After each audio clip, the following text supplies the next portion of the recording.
everybody, and welcome to today's masterclass looking at recruitment in the early years.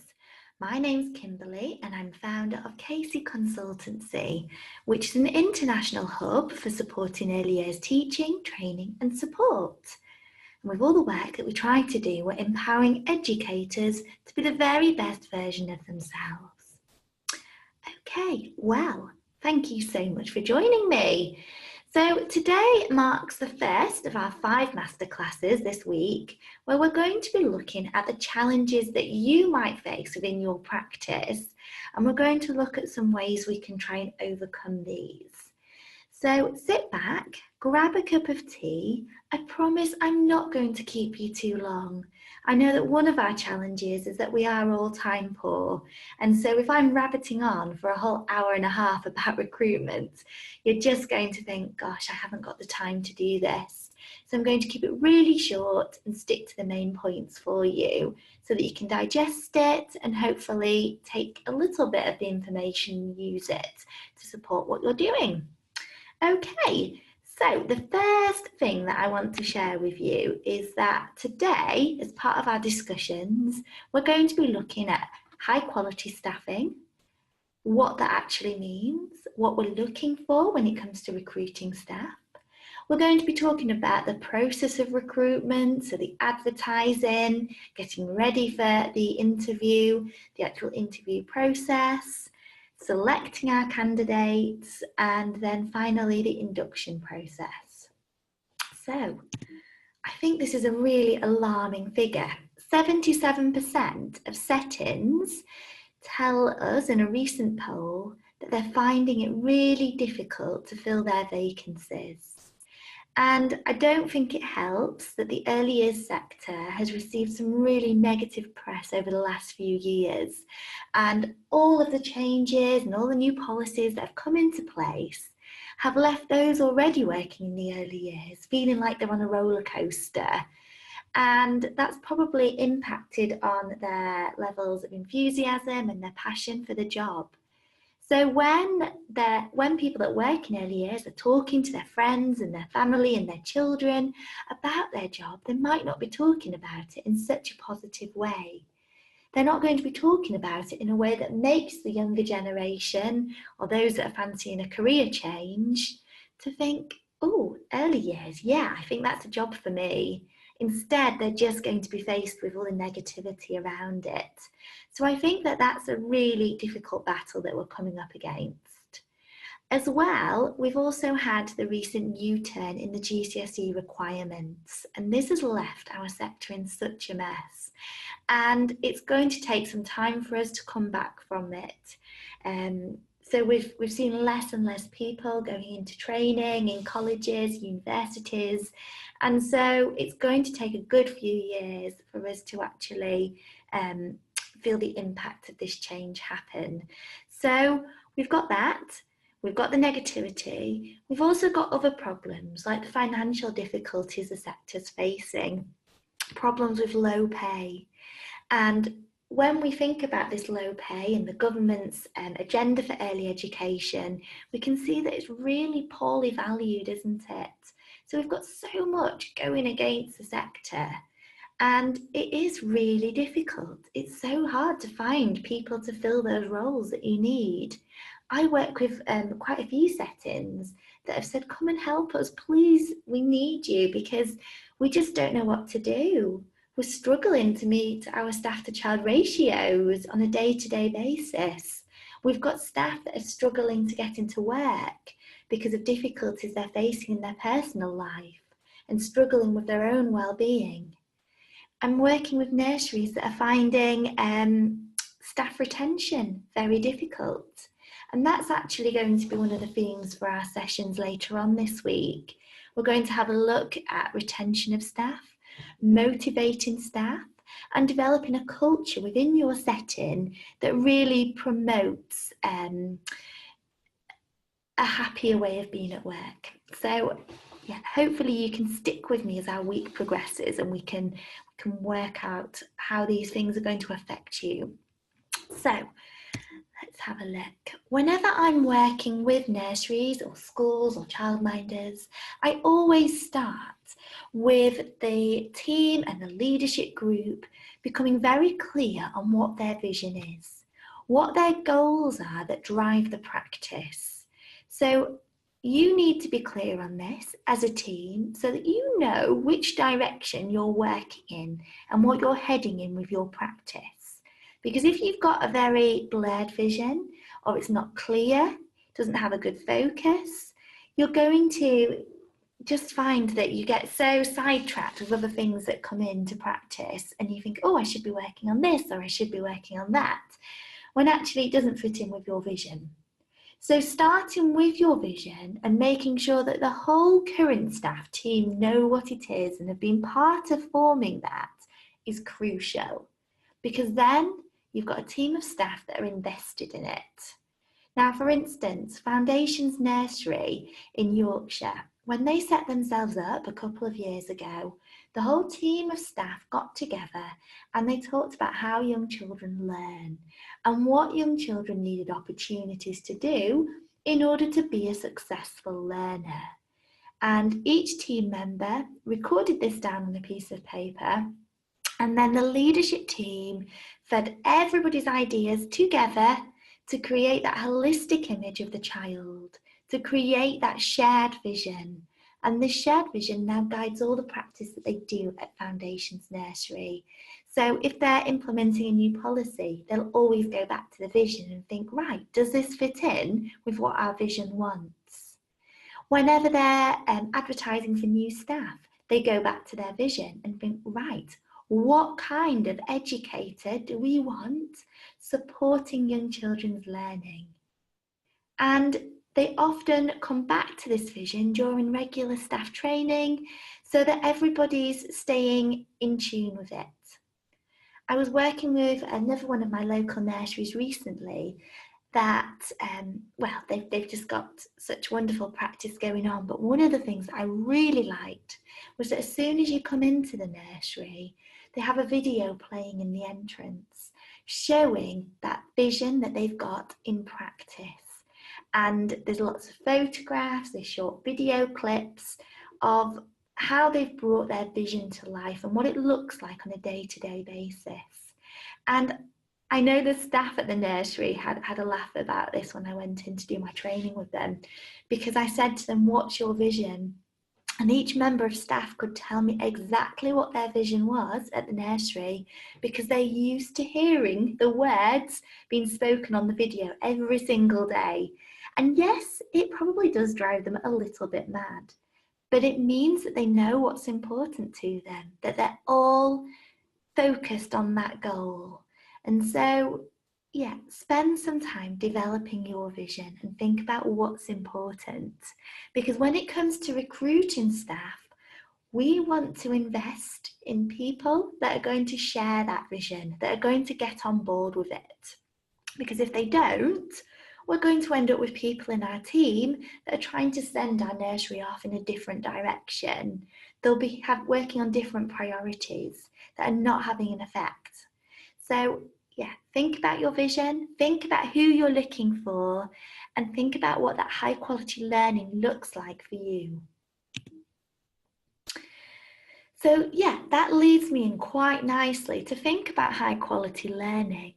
Now, some studies have found that there's a really clear link between the quality of provision and the presence among the staff of a person that's got a degree-levelled qualification. This is particularly evident when it's in a deprived area. However, other studies have also showed that the presence of a graduate has had quite a minor effect on children's outcomes. So we've got quite mixed research in the field, haven't we, about what high quality looks like. And I think this is where the confusion has come from with the whole GCSE requirement. So we can take that really with a pinch of salt. We can maybe understand that a person with a degree might have really high quality language that they're using when they're talking to the children and interacting. But actually, I've worked with degree graduates that are in a nursery and they can talk to children in a really wonderful way, but practically they're not sure about the child development, or they don't know how to change a nappy. So for me, I think it's all about balance. And we can actually turn our heads to some other research. We can have a look at the research looking at what effective provision looks like in early education. And that's from the Research in Effective Pedagogy in the Early Years report. And one of the main findings in that was that quality interactions that involve elements of what we call sustained shared thinking have really wonderful outcomes for young children. So we know that when it comes to our recruitment process, what we want are staff in our team that are working with the children, they're moving that learning on because of the interactions that they're making. They're asking open-ended questions. Their body language is positive. They're at the same level as a child. They're using lots of gestures and arm actions and hand movements to support the language that they've got going on. So for me, when I'm looking at that high quality, yes, I'm taking into account the qualifications, the training that member of staff has done, but really I want to know what they're like with the child, what their interactions are like. I also want to make sure that when it comes to recruiting, that I'm really trying to recruit staff from a variety of diverse backgrounds, and that includes having more men in the early years sector. And I think a key reason why we lack men in the sector, although it is improving, is because historically and culturally, we see that whole child rearing view traditionally as falling to the woman. And actually attitudes are shifting, our thought patterns are changing, and we need to get more men as positive role models into our early years sector. So we really want to try and encompass this into our recruitment process as well. And then lastly, I want to see people working in my team that are passionate and committed to education. They might not have all the knowledge, they might not have all the skills yet, but they will come. If we can find people that are enthusiastic, they enjoy it, they want to read up more, then we have done half of our job that we want to do. So there's some of the things that I would be looking for when it comes to recruiting, when I'm looking for that high quality practitioner. But I know that that isn't always easy. And I know that even when we are advertising for people to come and do the roles that we're after, we're finding quite a low number of applicants. So we have to try and stand out from the crowd. And I loved this advertisement that I came across on Facebook the other day. And this advertisement is for Bumble's Nursery in Leeds. And it stood out to me, it grabbed my attention because it was something a little bit different. So when it comes to advertising, we want to be thinking, how can we advertise in a unique way? What can we do to stand out? Because we might only have a small pool of applicants that we're attracting to this post. So we want to have their attention. So what can we do to stand out? And I liked this. So it read, apart from all the usual paperwork, knowledge of legislation, confidence, etc., you must have the following to even consider applying for our nursery. And just reading this makes me smile. So you must have a warm, smiley face that makes every child feel special. You must be able to laugh at jokes you don't understand or you don't find funny. You'll preferably have a little bit of quirkiness. Oh, I love this. Celebrating that as practitioners, you are unique and you bring something different. So, if a child requests that you be a parrot, maybe a captain of a pirate ship, you'll be the best pirate captain that you can be. So we're wanting someone that's playful. You must feel comfortable telling everybody in the same room as you that you're going to the toilet. Yeah, that happens a lot. The ability to sing in tune is not necessary. Thank goodness, otherwise I would have never made it as an early educator. However, the ability to sing out of tune in front of a crowd is essential. You must be able to distribute warm hugs as required. Possessing the skills required to rapidly count the heads of numerous moving small people is one of utmost importance. Yes. Must be comfortable entering public spaces on the way home from work with unknown substances on your clothing. Gosh, I remember walking into the supermarket after work one day and standing at the till buying whatever it was I was getting, and the cashier just looked at me. And I was thinking, gosh, what is it? Why is she giving me such a funny look? And it wasn't until I got home that I realised I had sort of green and brown food colouring all down the side of my hair. And I think it was from when we were making Play-Doh together. So yeah, you do have to be prepared for that. Um, Other things, you need to have a high level of comfort around talking about bodily functions. You must have a strong sense of smell to enable you to respond to those bodily functions. You need to pretend to eat Play-Doh creations realistically. And the list goes on. I'm not going to read all of it, but you can see that grabs your attention. You're thinking, that sounds like a good place to work. You're intrigued by it. You want to know more. And you're probably thinking, do you know what? I can do that. And yeah, it makes you want to apply. So try and think about how you can make yourself stand out with your advertisement. And it might be that you use a range of different medium to try and get your advertisement out there. So having a social media account like Facebook, Instagram, Twitter for your setting, I think is really important in this day and age. Because not only can you use it as a way of showing parents what you've been up to and building up that communication between home and school, but you can also use your social media as a marketing tool to get people talking in the local area about what your nursery is up to, the types of events you've had on. Perhaps you've got children, perhaps you've been hosting an event. It could have been something like World Book Day or a special Woodland Forest Day, and the children have had to come to nursery dressed up. The parents are going to be taking photographs of the children dressed up in these outfits and sharing them on social media themselves. And we can also use that as a way of promoting your nursery, because it starts a conversation about, oh, my child is dressed up today for nursery. It's, I don't know, Peter Pan Day.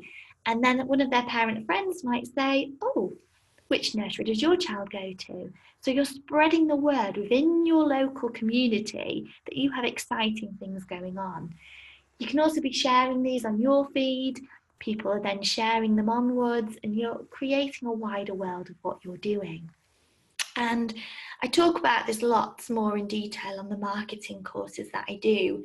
But when we're thinking about social media, it's just such a powerful way of getting messages across.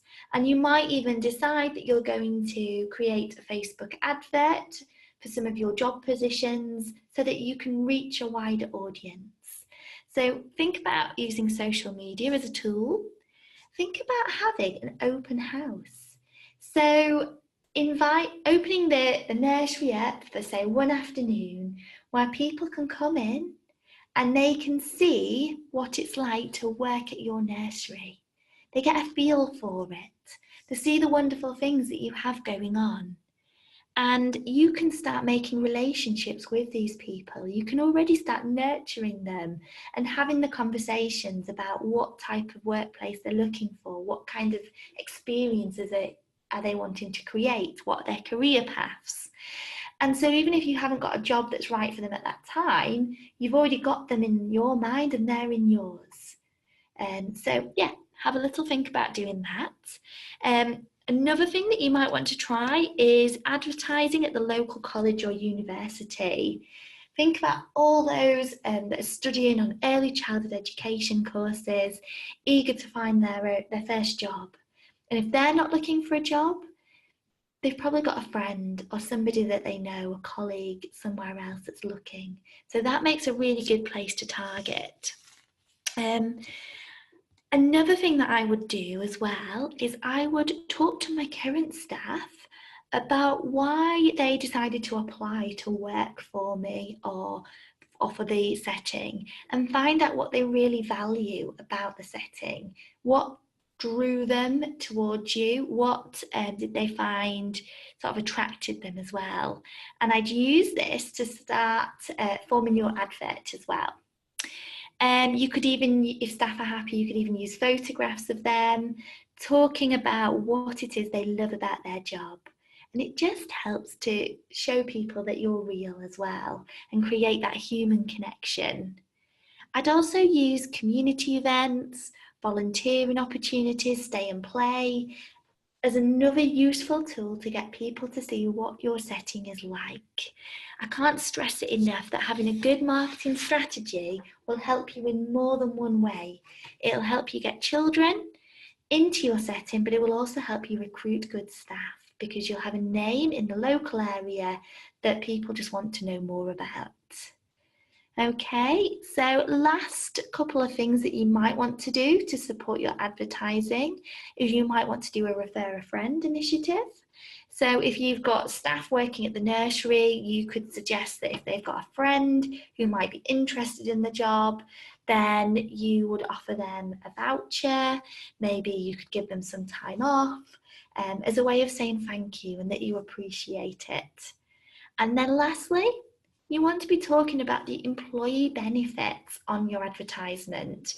So thinking about what you do as a setting that's really unique for supporting well-being and self-care.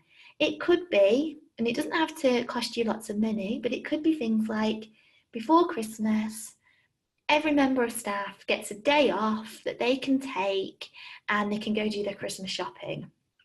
Or it might be that every Wednesday, fresh fruit is available throughout the day in the staff room.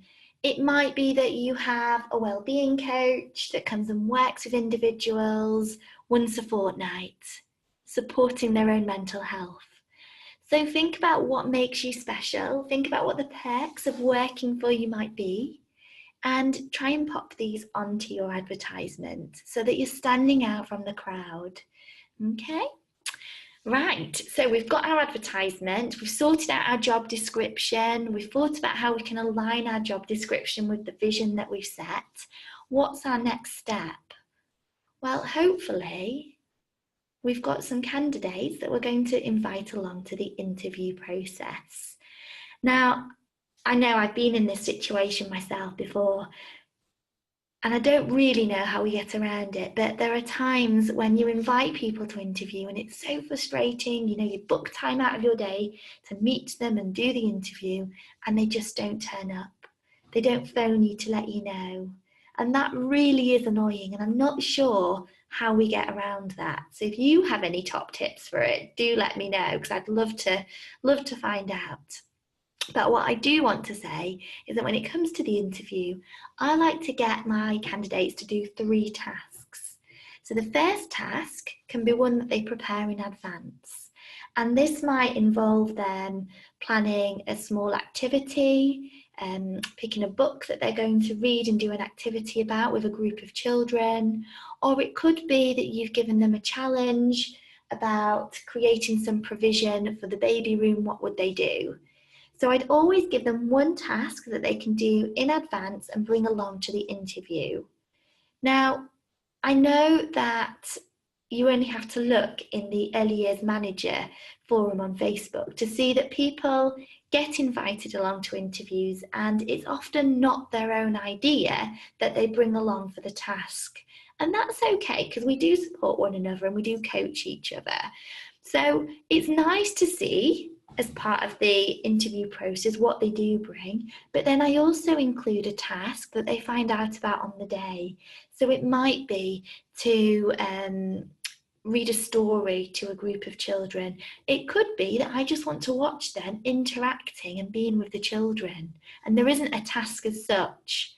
But I always want to have one task that isn't prepared, and it just shows me what their interactions are like.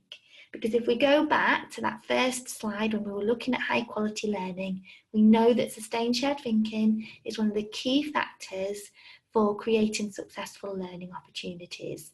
So I've got 2 tasks there. The third task would be the interview. And when it comes to the actual interview process, and we hopefully do have some people that have turned up to be interviewed, I like to invite my interviewees to really bring in as many practical experiences as they can into the questions that I'm asking them. Because I want to know, not that they can just think about a situation, but they can back up what they're talking to me about with a real situation. Trainer Laura Henry describes this as being in tune with the emotional intelligence of the candidate. And it doesn't go just on the candidate's age, because I've seen sort of older people working in the early years that have had quite an immature attitude to work. And I've seen younger staff that have acted in a much more mature way when it's come to the way that they present themselves. So I want to try and get to grips with my candidates' emotional intelligence as part of the interview process. So I would be wanting to ask questions. For instance, please tell me about a time when you were under pressure but remained calm. So I'm doing this so that I can find out a real example, and I'm finding out that, yes, early years is a stressful job, but actually I want to know that they can stay calm and they can stay consistent with the way they approach activities. Other things I might ask them or word into my questions is, how did you learn from that particular experience? Or think of a time when you've had to respond really quickly in a situation. Perhaps it's that a child has been sick, or you're dealing with a parent coming to pick up that smells of alcohol. That's happened to me before. And I want to know in that situation what the candidate has done to keep their calmness. And by asking questions like this, where we're trying to really understand and unpick the way that this candidate works, it's giving us a really good indicator of their emotional intelligence. And then lastly, a question that I always like to finish on is by addressing what their motivation is to work in the sector. So why is it they have chosen the early years is for them? And this is really interesting to find out. So yeah, have a go at asking those questions. If you're part of my Who Got in Early Years accreditation, you'll be able to log in now and you'll be able to see that I actually have a list of interview questions available for you to use, download, print out, edit, ready to save you time when it comes to your next interview. So hopefully that will work for you. Okay, so you've had your interview. During the interview process, I forgot to say, I like to score my candidates with a numeral next to each part of the interview task or the questions that have been answered. And then at the end of the process, to make sure it's fair, I can then add up all of the scores and I can make sure that I'm selecting somebody that's got the highest score. And if we're feeling really uncertain because we've got two people that are very similar, we can then go on the score to make our decision. So that's really important. And I'm not going to go into it in lots of detail now, but we do need to make sure that we're following all of the safer recruitment guidelines as well when we are recruiting our new member of staff. Okay, so next part. I'm going to share this quote with you now. So it's been argued that the initial phase of an educator's career will affect his or her effectiveness later on and influence the decision whether or not to continue working as an educator. Now, I've included this here because the final part, the recruitment phase that we're talking about today, is on the induction process. So I would look, once I've recruited that candidate, I would look at how they did in the interview. I know they probably won't have scored a perfect score for every aspect of the interview. And that's good if they haven't. There'll be some areas that are strengths and some areas that they need further support with. So you can then use those areas to start forming the induction plan and making sure that you're really trying your best to personalise this plan for the early educator.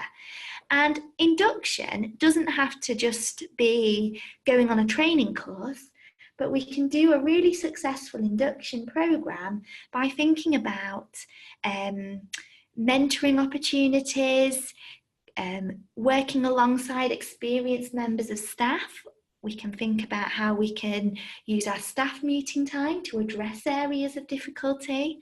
We can look at observations, doing joint observations of children. We can also look then at developing professional development and having opportunities to look at maybe online training and face-to-face training as part of that. But it's really important that as part of your staff retention and being able to grow new members of staff, that you do identify a personal induction programme for them. Okay, so I did say that that would be a very quick masterclass, and it has been, but hopefully you'll see that you've got a few ideas, or it just helps to clarify your thinking about the recruitment process. It also might make you think, do you know what, I'm struggling with recruitment, but I'm not the only one. And this is affecting so many settings. As we said at the beginning, 77%. So please try not to worry too much. It is a whole sector feeling. And unfortunately, until the government start to see the important role that this sector plays, it's going to be very difficult to really make huge changes. So we just have to do the very best that we can. So if you give any of those strategies a go, do let me know. Send me an email, drop me a message. You can write in the comment section on Coursecraft. But yeah, I'd just like to know. And coming up later this week, we've got a masterclass on how you can motivate your team, looking at things like responsibility, never saying no, character strength profiling, well-being questionnaires, supporting and motivating staff when the morale is low as well.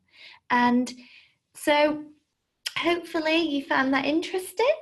And I'm going to head off now. So thank you again. Take care. Bye.